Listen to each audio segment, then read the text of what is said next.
Good afternoon, dear participants to this conference. Good afternoon. I would like to greet you.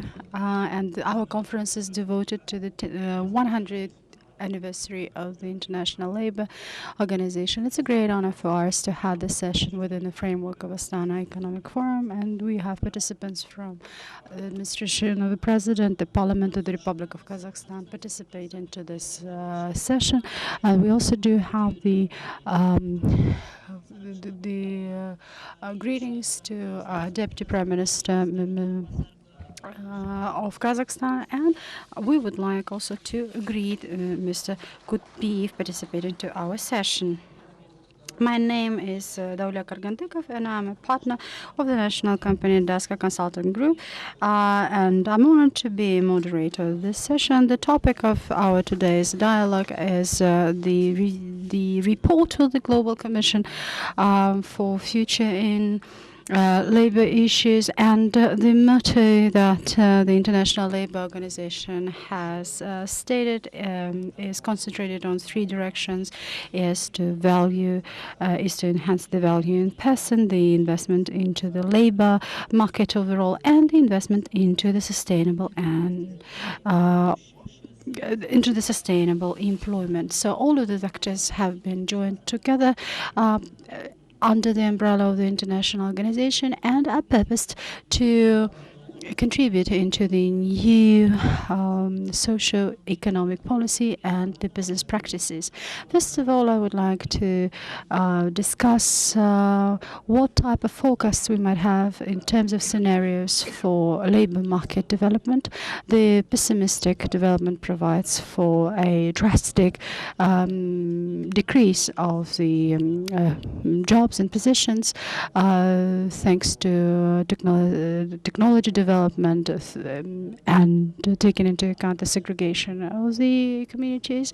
And in accordance with some estimations, it is expected to decrease the number of personnel by 30%, and in 15 years this number could even grow up to 20 to 50%. However, there are also some optimistic plans that provide for a increase of jobs. On the contrary, thanks to the introduction of artificial intelligence and other technological components. It is inevitable to say that a new employment is going to compensate the decrease of low qualified personnel, and today we're talking about a hybrid scenario. In addition, we have to be speaking about an ethical component to the labor market, as well as about the introduction of the computers. And of course, this leads to inevitable consequences, and in the immediate future it is expected to change the landscape, the overall landscape, meaning to say the landscape of the economy, transport, and so on. And in the upcoming future, we might have the situation when we're going to have no unemployment. And the opponents think that it is not possible to let the artificial intelligence interfere into very sensible sectors. And at the same time, we shouldn't be forgetting about small and medium-sized businesses and the labor relations have engaged not only the state-owned enterprises but also private sector, and therefore we have to be talking about the tendencies of the employment. We need to discuss all of these issues in order to not only to decrease the costs for personnel, but also to discuss the competitiveness in business. So today we're going to discuss what type of challenges we think we face to achieve a successful future in labor and employment, and plus with the participation of international organizations and consulting companies and non-governmental organizations, we're going to be discussing the key issues. You have all of these key issues listed in your handouts, and we're going to be talking about the major recommendations from the report made by the Global Commission of the International Labour Organization. We're going to be talking about the tendencies in labour market.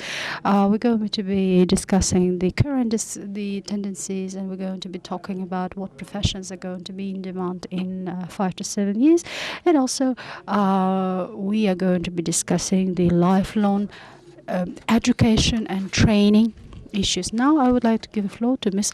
Abdikalikova Gulshara Naushaevna, Deputy Prime Minister of the Republic of Kazakhstan.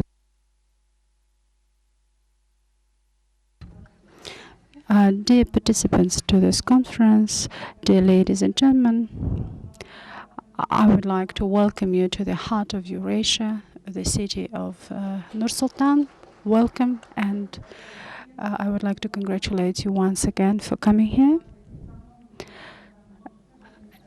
I would like to discuss the topics that could provide into the successful building of the employment market, not only in Kazakhstan but elsewhere. The right for training and lifelong learning is a recommendation of the International Labour Organization that we have to be taken into account. And the global challenges is something that all the entire global community faces, and those challenges are closely related to new technologies growth, the sudden changes, and the fact that we all live in a VUCA world. We have to be addressing the individual needs of the person, and in Kazakhstan we have been successfully implementing and addressing those issues. We have been going through structural reforms in order to engage the leading global practices, including OECD standards. The third wave of industrialization of Kazakhstan provides for having Industry 4.0, the digitalization of the production, and so on. So we do have the individual employment plan, the individual employment development plan for Kazakhstan up until 2025. That provides the coverage of the key reforms and priority policies. The reform covers the development of the human being, the ensurance of the rule of law, the regional development, the development of the state sector and state service. Everything is purposed at insurance, the enhancement of life quality. The implementation is purposed at ensuring the growth of the economy at the level of 3 to 5% on an annual basis. That will allow Kazakhstan to become one of the 30 most competitive countries in the world. The aim is to ensure the efficiency of labor and employment up to 50%. We are going to increase the level of small and medium-sized businesses, and the percentage needs to be at the level of 35%. We have to be taken into account the personal motivation of the person, because the paradigm for the 21st century provides for a high-quality human capital. This is going to be the topic for the upcoming session of the Foreign Investors Council as well. We would like the business to invest into human capital development. The roadmap for partnering and development of vocational training has been approved accordingly. And in each and every region of Kazakhstan, we're going to be opening the branch centers for competencies, embracing agricultural business, oil and gas business, and other technology oriented businesses. This will allow us to achieve even stronger results in terms of employment. and human capital development.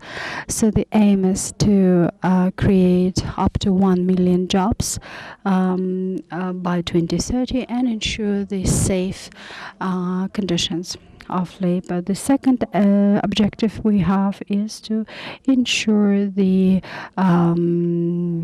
ensuring that the current employees and future employees are going to have better employment conditions. So last year we have, for instance, developed up to 500 professional standards.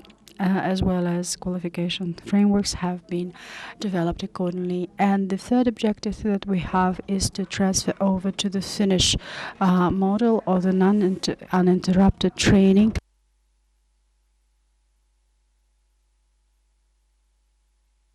So the global practice needs to be incorporated accordingly, and I would like to welcome all of the guests and thank you again for your participation. Please allow me to thank you, dear Deputy Prime Minister. Your work is a basis for a stable development of labor relations. Based on what you have reported so far, is an evidence that the government of Kazakhstan takes into account the global trends and is oriented to ensure that the employment market in Kazakhstan also takes into account the global trends, and the aim is to ensure social equality. Thank you again, dear Deputy Prime Minister. Now I would like to commence our plenary session, and we have the following speakers reporting to us today. Mr. Saparbayev, unfortunately, is a little bit late, and his report is going to be given a bit later. Mr. Kubdiev, Minister of Employment and Labor Relations of Uzbekistan, welcome. Mr. Bakjan Abdrahim, who is the chairman of the Federation of Trade Unions of Kazakhstan. Mr. Graham Minton is director of the Department of Member Services and Communications Development of the International Association for Social Protection. Mr. Sergei Pirapechka, partner and managing director of BCG. And Mr. Mikhail Hams, Director of Committee for East European Economic Relations, representative from Germany. Dear speakers, we are going to be giving you up to 7 minutes each, so please let's commence our plenary session. Please allow me to invite Mr. Sherzod Kubdiev, Minister of Employment and Labor Relations of Uzbekistan. We are all witnessing the changes into the labor market, and we are pleased to see the changes and challenges other countries are going through, including our immediate neighbors. So, Mr. Minister, would you please share with us what type of challenges have Uzbekistan gone through, and what labor employment issues have you faced so far? Good afternoon, dear ladies and gentlemen, dear Miss Deputy Prime Minister. I would like to use this opportunity to thank you deeply, cordially for inviting me to participate. And to be here today with you, our dearest brothers and sisters. I would like to congratulate all of you with a successful anniversary of the International Labour Organization. This anniversary is an evidence of the International Labour Organization being the lead in employment issues.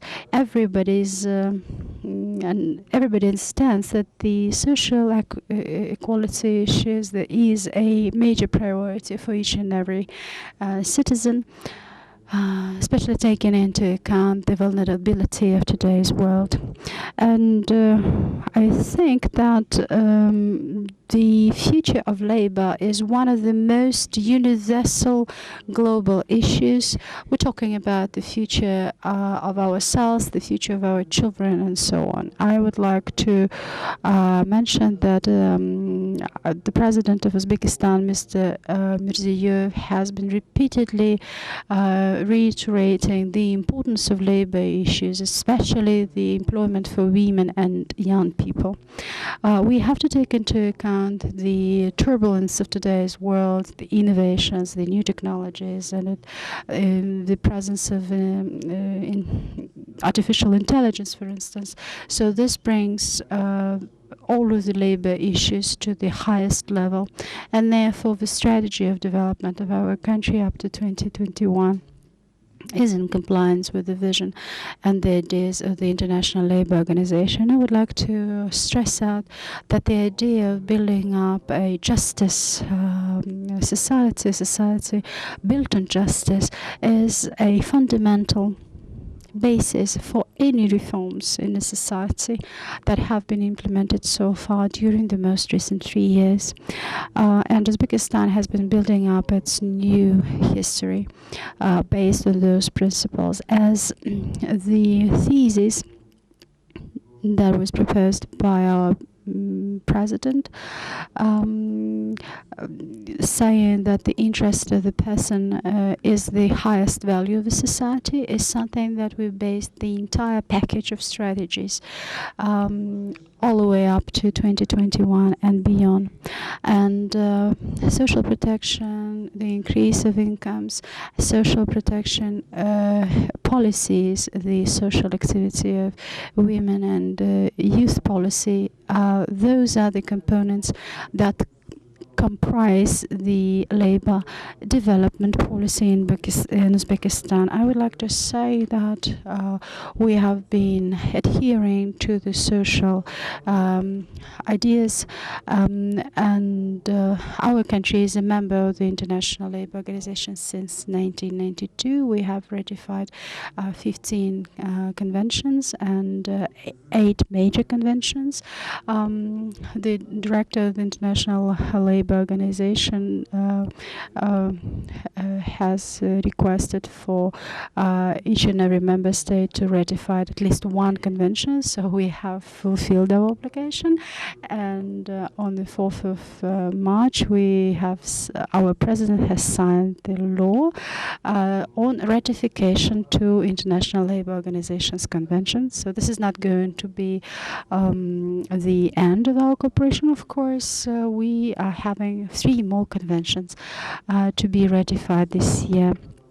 I would like to say that we also do have a very successful country program within the framework of our cooperation with the International Labour Organization. It's not a secret that Uzbekistan has received a lot of complaints from the world community, how within the most recent 2 years we have managed to address those complaints, and our partners, including US, European countries, have admitted the fact that we are now so successful in combating children's labor, for instance, and other issues. Right now, we remain adherent to our previous commitments. And within the framework of our cooperation back in December of last year, a president of Uzbekistan has invited General Director of International Labour Organization to Uzbekistan, and he has participated into the conference in Uzbekistan. So within that visit, we had a series of bilateral meetings, and we have also presented a roadmap that has been actively implemented since then. And I have no doubts that today, during our plenary session, that we are participating to right now, is going to be very, very successful. And again, on behalf of the delegation of Uzbekistan, Astana. I would like to wish you success, and please enjoy your time here. Thank you.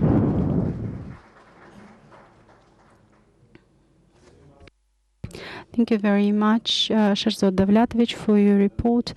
From your key messages, I'd like to say that Uzbekistan has been implemented the country strategy for 2021 that has objectives to increase income, to ensure a proper social protection. Uzbekistan has ratified 15 conventions, and within the framework of the roadmap, you're working on the new edition of the labor law and labor code. So thank you so much for your report. Now, I would like to give the floor. I think that now it's high time to give the floor to Mr. Bahajam Abdrahim, who is the chairman of the Federation of Trade Union in the Republic of Kazakhstan. And the key role of the trade union is to ensure social dialogue in between the society and the employers. And the Federation is dealing with country strategies on labor development. So would you please tell us more about the role of the Federation that you chair? Thank you very much. Thank you very much. First of all, I would like to thank you, dear participants to this conference, dear ladies and gentlemen. I would like to congratulate you with the successful opening of Astana Economic Forum. This is a very important event for us. It's one of the most prominent events of the year because we do have a chance to discuss the most serious issues, and we are well aware about the issues that have been discussed so far. The issue number one, though, is we have to make sure that our voice is heard. The labor is one of the fundamental bases, and we need to ensure social protection while talking about the employment. You are well aware about the fact that Kazakhstan is not the only one country that is facing lots of technological challenges, and the employers and the trade unions are concerned about the growth of the jobs and positions and what is expecting us in the future. PricewaterhouseCoopers has made a survey for of professions and the tendencies up to 2022, and our federation has also looked at that survey. And what we have discovered is that by 2022, many professions that we have right now, and this is going to happen tomorrow, let's say, are going to be disappearing. 70% of those professions, of the current professions, are going to be having a completely different format of existence. So nothing is going to be left except for the title. And certainly we should be talking about the a wide range of measures. We have to engage artificial intelligence and adhere to globalization commitments and so on. However, the question is whether the employees and employers are going to be ready for that. Undoubtedly, we have to admit that the major challenge and the major issue is to ensure protection for the most vulnerable layers of the society. And social policy in this regard is one of the key fundamentals to ensure that protection. We're talking not only about the social protection from the employees, but first of all, the state-run protection. And again, we live in a period when, in, let's say, a couple of years, in the upcoming 3 years, for instance, as I said, the competencies are going to be changed drastically. So again, one of the key components is to comply with the dynamics of the change and to change the competencies. I think that we will need to work on enhancing the materials, and we will have to motivate those who will have a chance to become better and better employees. And at the same time, vocational training and on-job training is something that is becoming a key instrument to have the most competitive labor force. And I think that we will understand altogether that this is not only the responsibility of the employer, it is a two-way traffic. And at the same time, we need to do whatever possible in order to ensure that the employees take each and every chance to become more and more professionalized. At the same time, we shouldn't be forgetting about the new waves in a labor market, like non-stable market and one-time paid services, for instance. Again, going back to the developed countries and the European countries, for instance, although this is an unstable market, this is a market that is regulated very strictly, and however, our proposals on that sector of the market has not yet been supported by the deputies of the parliament, but we hope that we are going to be coming over to the civilized form of the relationships in between the employer and employee. And therefore, again, I would like to seek for your support, as well as for the support of the government. And taking this account, I would like to say that the government has been active in terms of ensuring the equal social dialogue, and we have also been raising the issues of rewards, and the most recent session chaired by Ms. Abdikalikova was devoted to this issue as well. So I would like to say that all of those issues have been addressed in Karaganda during that session. So I hope that we are going to be very effective in terms of social partnership. So again, dear colleagues, the initiatives covering the future of the labor market is going to be something that will unite our society, and I hope that today the result of our discussions, thanks to the participation of our experts, guests, and speakers, is going to be presented in a form of recommendations to address the challenges that we have been facing so far. Thank you very much. Thank you. And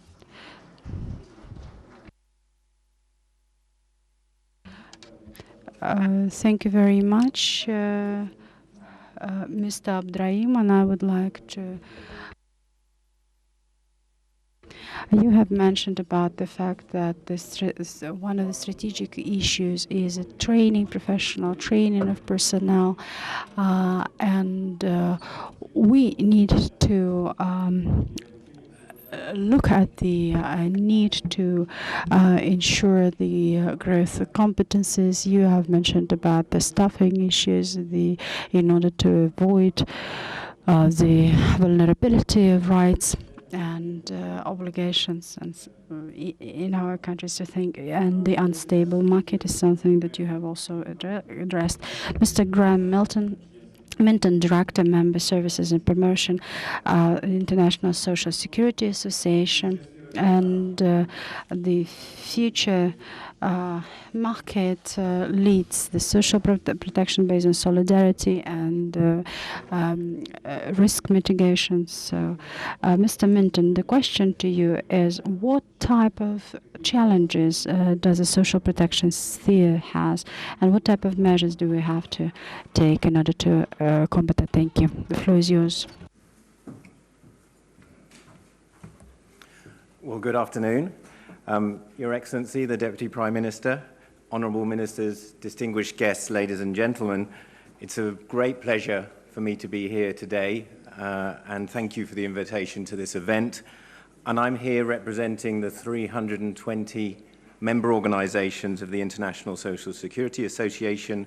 I would like to convey my welcome from all of them, from all 156 countries. It's also important to state before I kick off that Kazakhstan has been one of our most active members in the ESA family in the Eurasian region and hosted a highly successful event here in 2015, our event on ICT in social security. I'd also like to convey the best wishes from Marcelo Caetano, our Secretary General, who unfortunately couldn't be here today as we have a meeting on in Baku, our regional social security forum for Europe, which has around 300 participants from 35 countries. So what I'd like to do is just three things very quickly to answer the question, look at the role of social security, enhancing the quality of life that was highlighted by the Deputy Prime Minister. Secondly, look at some of the challenges facing social security going forward. But then thirdly, give some concrete examples of progress that has been made by our members. So firstly, the future of work has significant implications for social security. And of course, in terms of the ILO report, I'll be focusing on institutions that help support people through work transitions and through the changing world of work. And that's an important role that social security plays. There was a very positive message from the plenary this morning about the amount of jobs being created, which is fantastic. But we also need to recognize that people will have to be helped through that transition from some industries to others. And so social security organizations have a crucial role to play in that, supporting people through this work transitions, helping with delivering retraining and universal social protection. So secondly, in terms of the challenges faced by organizations, the ESA recently produced a report, the 10 Global Challenges on Social Security. And I'd like to just briefly mention each of those. So the first one is closing the coverage gap. There is a commitment to global social protection, but how do we extend it to the 50% of people who aren't currently covered? Second, inequalities across the life course. Social security has a role to play in creating a more cohesive and equal societies, and we heard about that just now. There's also the question of population aging. Virtually all societies are aging, and by 2050, there'll be 2.1 billion people over 60. So how do we adapt to that? There's the unemployment underemployment of young workers. So 15 to 25-year-olds make up around 40% of the unemployed. So how can we use these new opportunities to bring them into the world of work? Of course, there's the fourth industrial revolution, labor markets and the digital economy, and the challenges but opportunities that shows. Inequalities in health outcomes. So how can the new technology help us bring good health care with changing lifestyles? There are new risks and shocks and extreme events. So social security helped with the last financial crisis to soften the blow, and we need to adapt to the new ones. Migrant workers' needs, and then the technological transition in the broader sense, the big data, ICT, data-driven innovation, mobile technology. And finally, higher public expectations. With the advent of 24/7 customer service, how does the public sector meet those demands from its individuals? So I'd also like to mention that the first report on the 10 challenges we launched in 2016, and we've been doing regional ones since then. And on Tuesday, we launched the report for Europe at our event in Baku, and I'd encourage you to look at our website for a copy of that. So of particular importance to this conference are the two challenges, labor markets and the digital economy, and the technological transition. So the development of platform workers, more flexible methods of employment, easier movement of workers means social security needs to adapt to help support them. The increase in new technology is an opportunity to ensure that future workers receive the benefits and comprehensive social security coverage, which is tailored to their needs. And that's why we talk about dynamic or smart social security. The global community is already committed to social protection through defining it as a human right and also through the Sustainable Development Goals. But my third point was, well, how do we actually make that happen? Because those are great statements, but are there some examples? So I'd just like to highlight two examples from the Good Practice Award that we held this week on Tuesday, and recognizing two of the successful candidates. So the winner of that was the Auxiliary Unemployment Benefit Funds of Belgium on behalf of the Public Social Security Institutions of Belgium. They're celebrating 75 years of their institution this year, and they took the opportunity to digitize and automate many of its social security services. Over 3,000 actors came together in Belgium to ensure that the maximum number of social benefits are granted automatically. So 800 paper forms were replaced by 220 electronic processes, and more than 1 billion paper-based exchanges have been replaced by electronic ones. So this has lowered the administrative burdens for both citizens, companies, and institutions, and will drastically reduce the administration required, and it's believed it will save over €1 billion annually going forward. And so for this reason, they were awarded the winning of our Good Practice Award. But the second example, the jury also gave a special mention to the Social Security Institution of Turkey, who implemented a system to register by SMS employees who worked less than 10 days in home services. So this was an opportunity of using new technology to allow registration and collection of dues by SMS.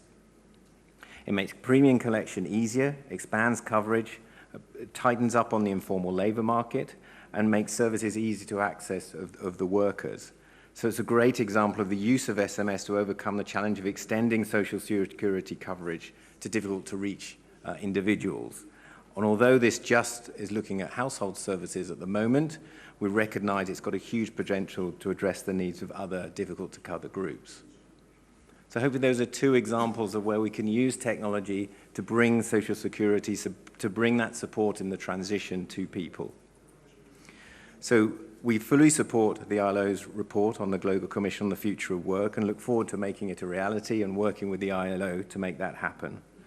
So in closing, on behalf of the Secretary General of the ISA, I'd like to thank you for the invitation to speak today and thank you for your attention. Thank you very much.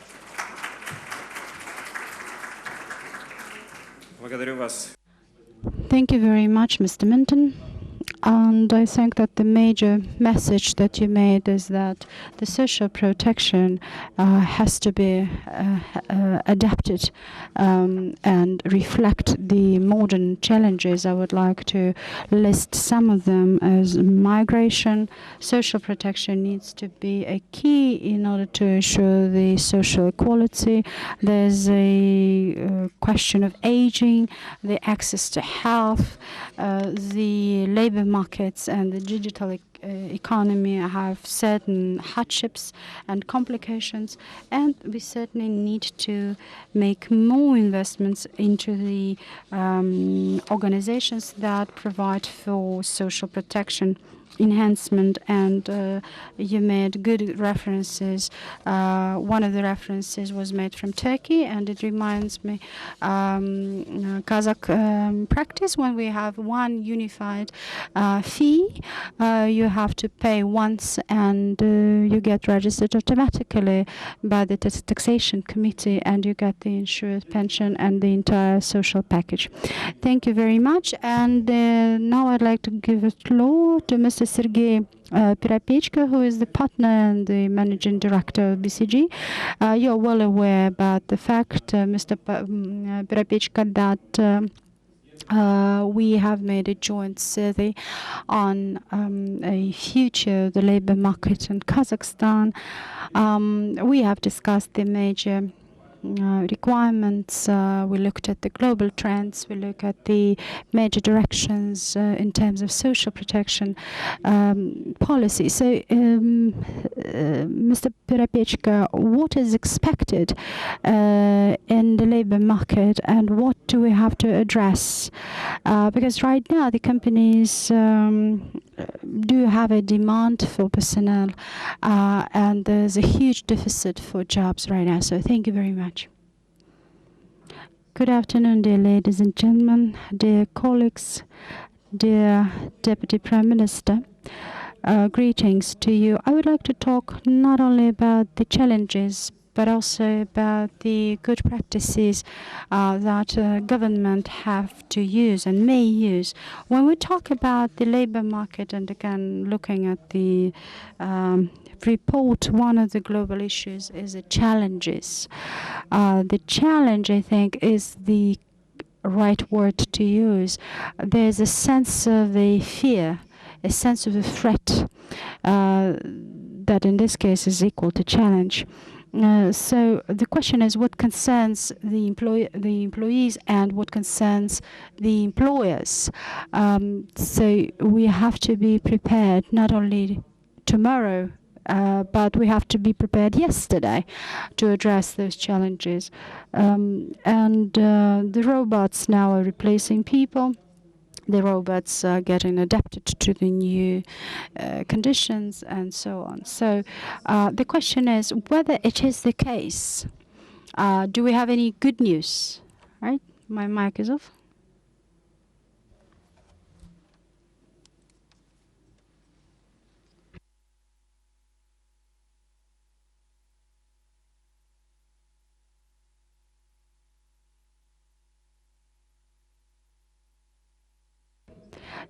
So again, those are the threats that we face. However, as an expert organization, we would like to understand what the government can make in order to satisfy the employers, and the question was how to cover the labor market. We were pleased to discover that in fact people are not that concerned about the future of the labor market. The employees are pretty happy with the current labor conditions and with what the labor market brings them.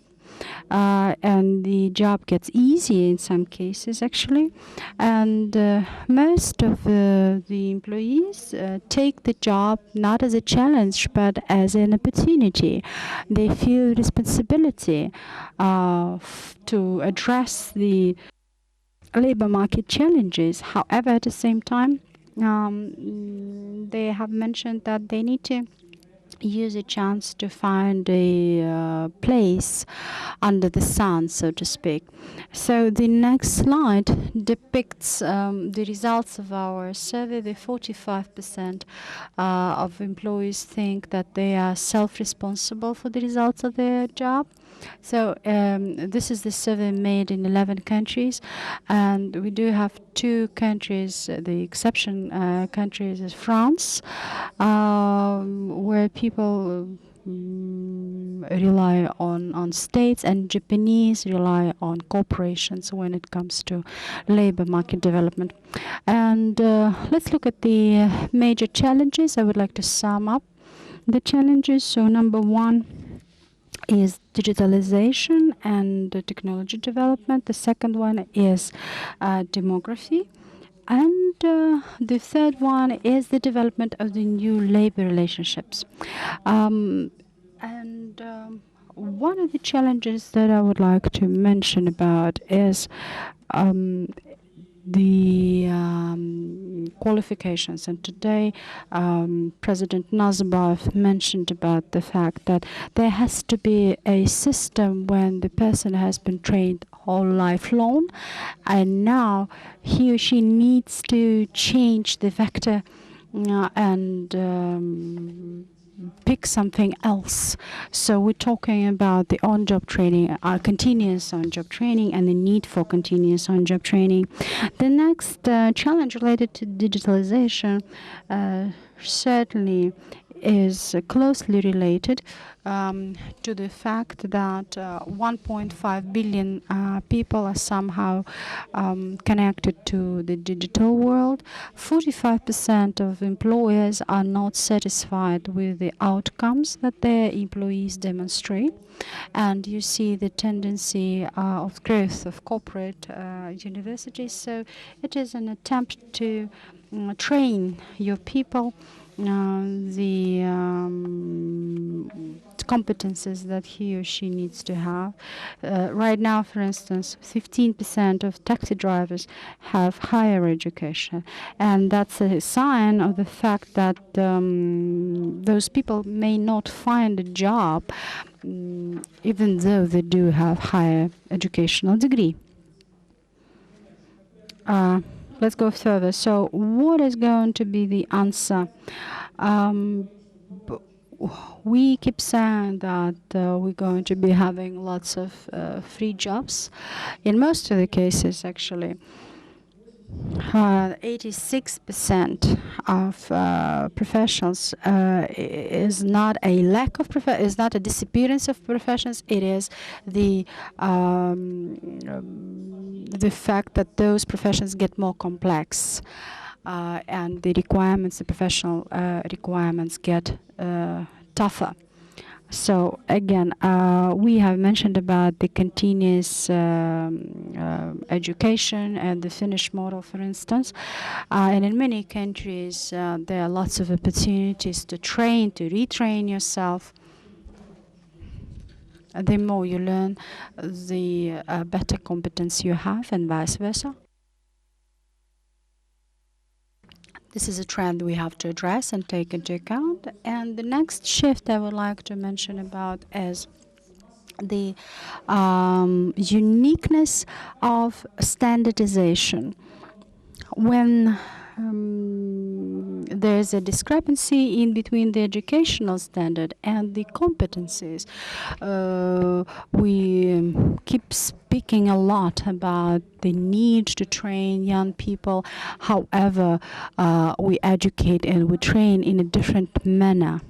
So the question is whether you can make the training digitalize. Can we take those unique features into account? We've been working together with the World Skills Organization and Rosatom. And in August, we are hoping to deliver a joint survey. And the presentation is going to be in Kazan. The survey is going to cover the qualification and competences market in the countries that have participated to that survey. All right, so the first challenge is individualization, and the second challenge is related to demography. We used to be having a lesson called professionalization.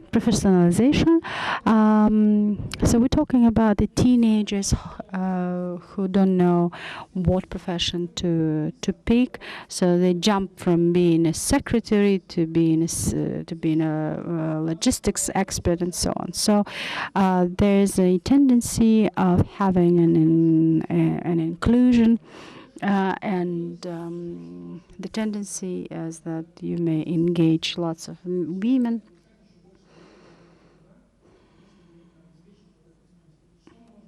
So what can we do? So number one is that technology brings lots of benefits. Lots of benefits. We have inserted the competences. If you forget about the word profession and concentrate on the qualification word, then how does an ideal candidate look like? We took 9,000 professions and united them into 1,000 groups. So the idea was to compare those qualifications and find out what type of similarities they have. It's a group of profession that has lots of cross competencies, and I'm going to show you two outcomes to visualize. In U.S., there's a huge problem of there's a lack of drivers. And the more no driver vehicles are, those people lose jobs, of course, and a driver can become a logistics expert working for the mail service, not continue to be a driver. So we may help the guy to find the place under the sun. And the second option is to identify the career path. For instance, if I get a training for 1 year or more, will I be able to become a successful agent for the celebrity or sportsman, for instance? Those are the professions of demand. So again, those career paths provide for a certain number of years. This is the good reference for professionalization. And we're talking about the economy of the free labor. We have to provide laws for that. And again, we shouldn't be forgetting about the volumes. Again, if we orient ourselves on our survey, the survey was made in 11 countries, and in average, up to 17% of people who work today are somehow engaged into the free income market. So the tendency is growing. So it's going to be up to 40% of employees involved into the free market. So it's pretty large numbers. So how sustainable is it? Is it for a long time or not for a long time? Do you prefer to work independently or to be working for somebody else, to be back to the corporate world? And the green color depicts the countries that are now in the free economy. It provides the flexibility, and actually people do like it. Let's go further. So the benefits, low costs, so there are some benefits that this model can have. So they're not only the benefits, the actual figures, and the benefits for the economies. The analysis demonstrated that the economic effect is up to 40 billion US per year, and many countries in our case now have the function of the remote employment, and there's a chance to shift over to other models as well. And what do we have to do? We have to adapt. From the corporations, the career policies may be revised, and the requirements towards those professions need to be revised as well.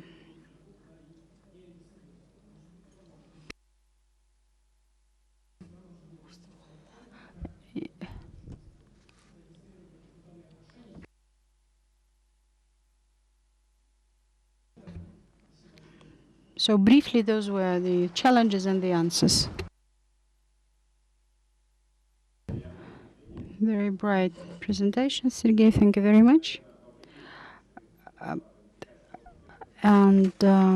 Despite the fact that robots are able of replacing the person, we're not talking about the replacement. We're talking about the new window of opportunities. we don't deal only with the challenges. We may have the answers, so we have to individually address the skills the employees need to train for the rest of their lives. The second one is the career path and gig economy. This will allow to enhance and contribute into the flexibility. So thank you very much. The next speaker is Mr. Michael Harms, who is director of the German Committee on Eastern European Economic Relations. Last year, Mr. Harms, we met with you in Berlin, and we have been discussing the national professional qualification system, vocational educational system in Germany, and the system provides to identify what personnel the economy needs, and we have to admit that our vocational training leaves much to be desired. So taking into account what's been said and taking into account the fact that the roadmap is being developed, would you please share your experience based on German reference to the vocational educational system and training? Thank you very much. Thank you very much. I would like to make a reference to the most recent report of OECD on the future of labor, when they have been forecasting that up to 14% is going to disappear and 32% are going through radical changes. We have mentioned about this. However, let's talk about how the reality looks like today. The reality is that, at least in OECD countries, we have never ever been having such a high employment as before. Going back to Germany, we have never ever had 42 million of employed people, and the unemployment is 3.1%. It is much less than in US. It is in three-folds less than in France. I don't want to be too optimistic, but from the other standpoint, like the previous speaker, when I think, when I hear that robots are going to replace the human being, if you remember back in the 19th century, there were people who would destroy the knitting machines because they were so afraid of losing their jobs. So let's be realistic, okay?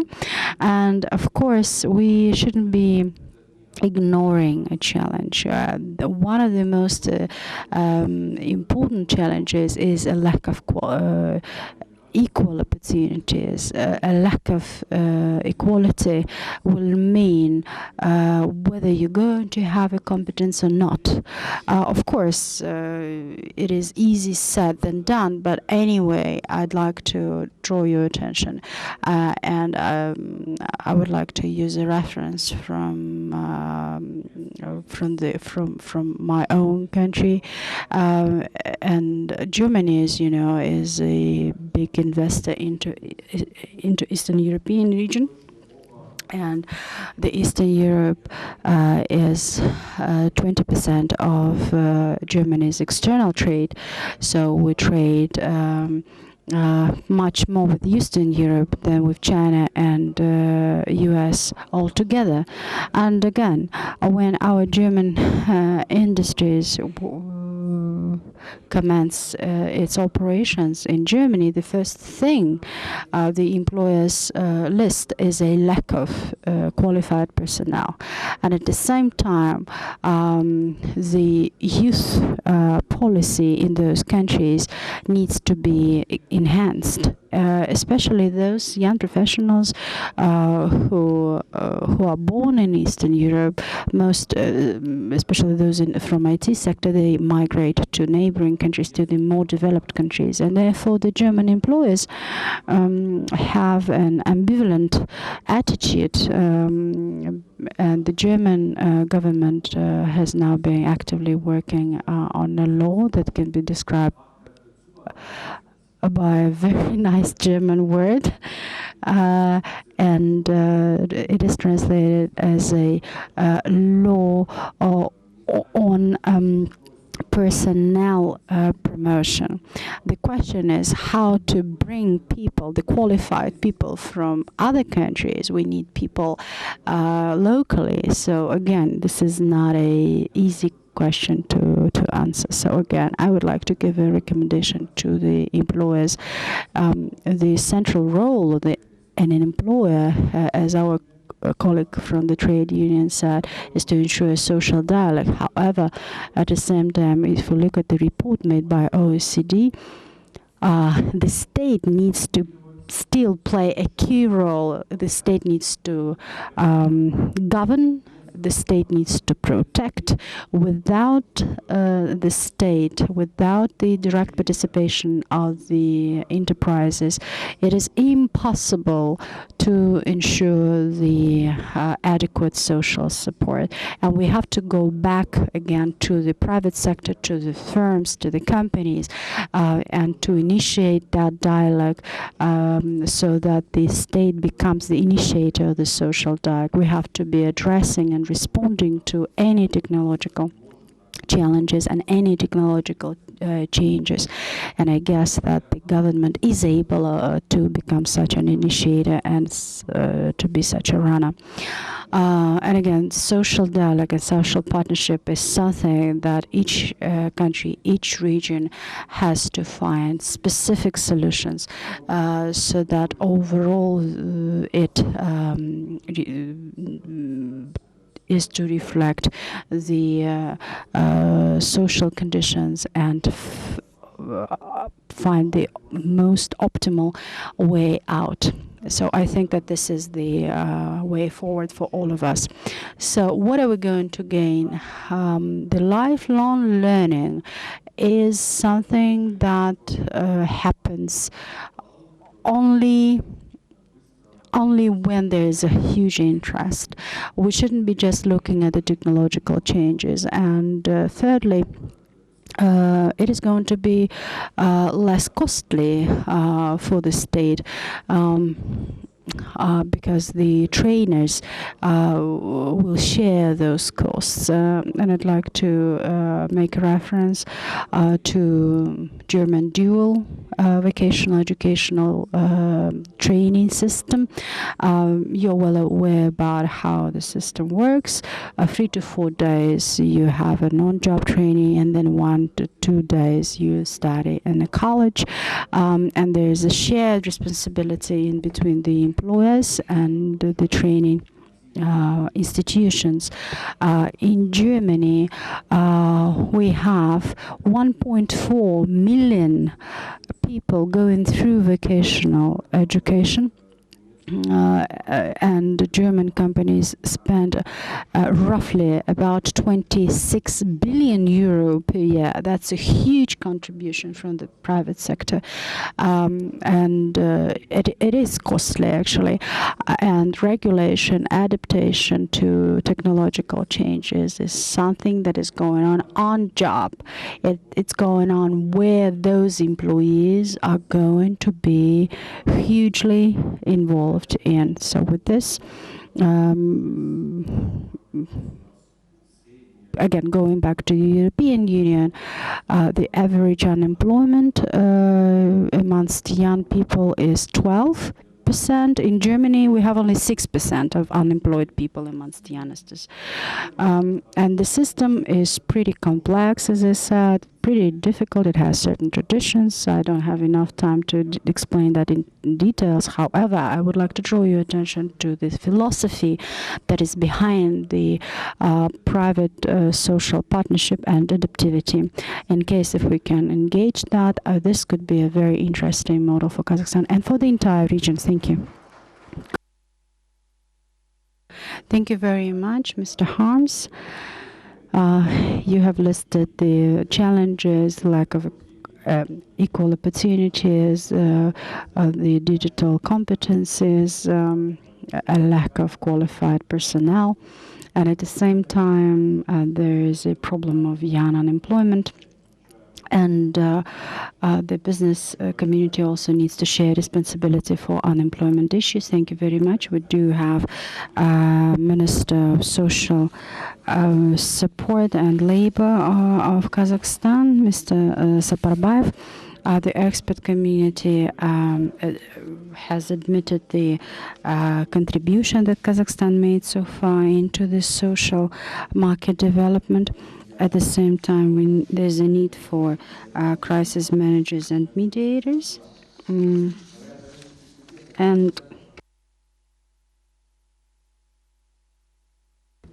at the same time, would you please share your priority direction? So thank you very much, dear guests, to this session. I'd like to seek for your apologies for being late.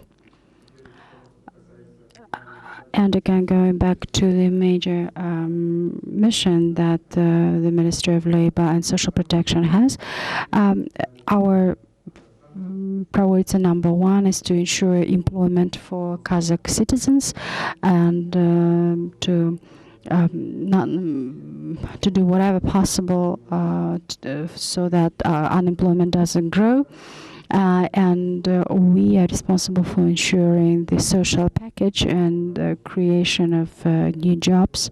So on an annual basis, we managed to create up to 350,000 jobs starting from last year.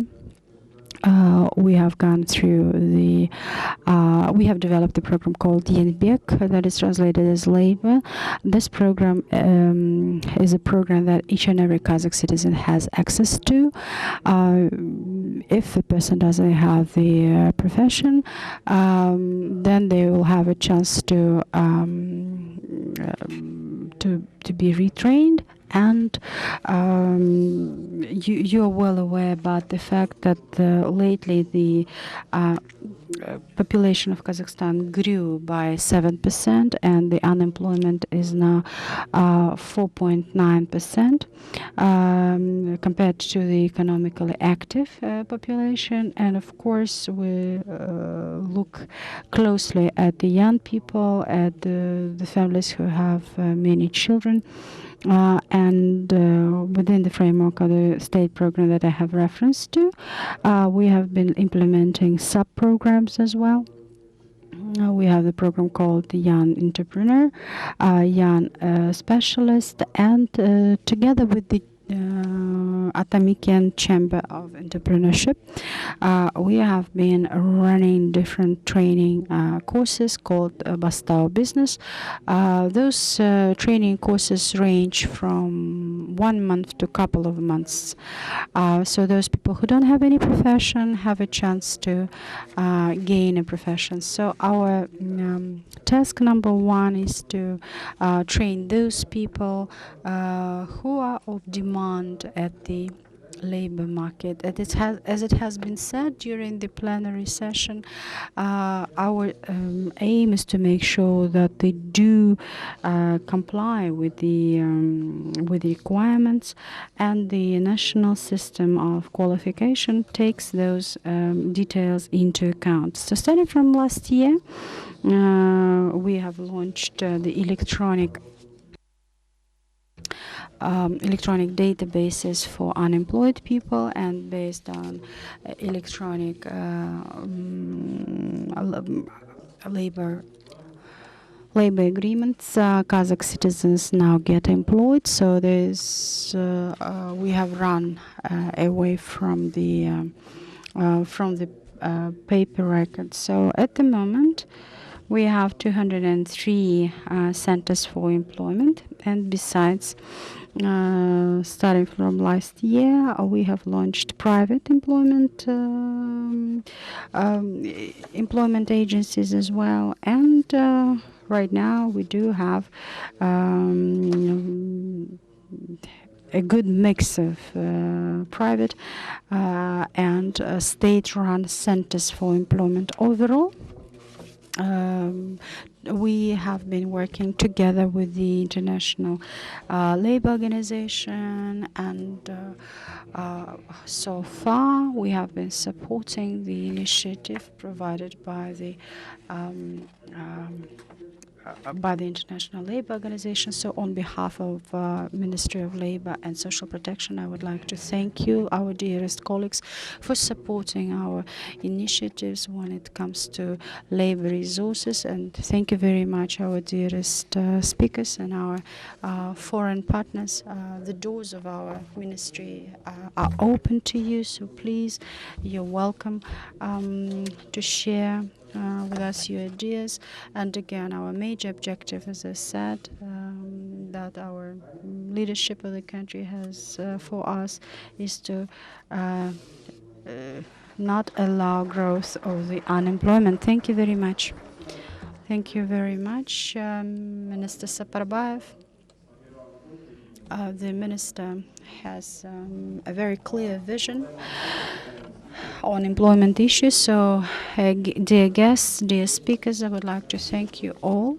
So, analyzing the presentations and speeches that have been made today, we can come up to a conclusion that in social policy, as a core of the social policy, in the center that we do have a person and his or her individual needs. Our session is going to continue after a short break, and the next session is going to be devoted to the development of the social and labor sphere in a new reality within Industry 4.0. Thank you.